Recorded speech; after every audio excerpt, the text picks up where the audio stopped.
Thank you very much. And before I start, I am going to say hello to my classes who will be watching this. And I see you, and make sure you're doing your work. So, hello. Say hello to my class. Over the last few hours, I've heard some words including empowers, indispensable, crucial, dignity, essential. But I'm going to sit here and tell you that I became a teacher because I believe in equality and justice. But our profession is in crisis. It's not just in one country, it's across the world. Teachers and support staff are in education because we want the best for all of our children, the communities and society as a whole.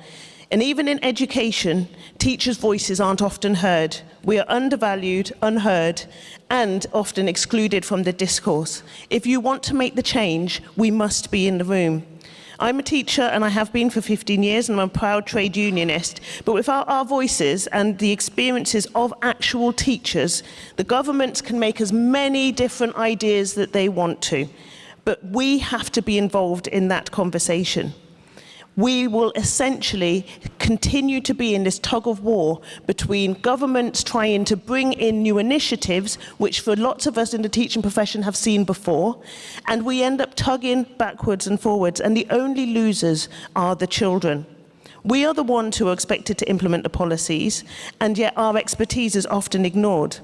And so it is absolutely crucial that if we're talking about global citizenship and well-being, we have to be given the space to actually invest in the whole person. Education is not just about the academic. We've seen that during COVID. Education is what we do in the classroom. It's not quantitative and it cannot be counted.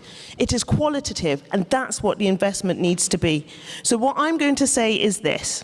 The 3 points that I'm going to raise is, first off, you have to recognise that it's the teachers and the education staff who are holding together the education system. We are doing it at the cost of our well-being and our own financial security and future. So you have to pay teachers. When you invest in schools and in education, pay the teachers, because a teacher cannot be a good teacher if they are worried about paying their own bills, but also putting in their hands into their own pockets to pay for the children who are also suffering. Secondly, investment in schools has to be clearly for the best interest of children. And I'm sorry to say it, but pay and training of teachers is part of it. And you cannot, my third point, make policy decisions without teachers and their trade unions being in the room. Otherwise, you are just putting it out into the ether and expecting schools to do the work when we haven't been involved in the decisions. Now, how does this link back to the question? I'm glad you asked. Because if you trust a profession, we are confident, we are innovative, and we will make it work. We want the best for our children and young people. But if you don't trust a profession, you will not get that transformation. I'm aware of the time. The bell's for me, not for you. So, I will be generous because your speech is powerful. I'll give you a little bit more time. Our profession is being ground down.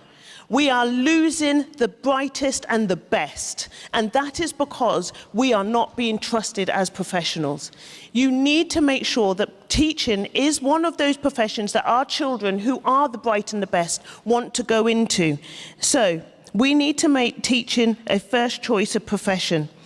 You want inclusive, diverse, confident, caring societies, and that starts in schools. But without us, schools are just buildings. Education is shown time and time again that it is valued by children, by their parents, by their carers, by society. And what I'm urging you and begging you and desperate, the people in this room who can make those decisions, make sure that you are showing that you value teachers as well. Because now it's your turn.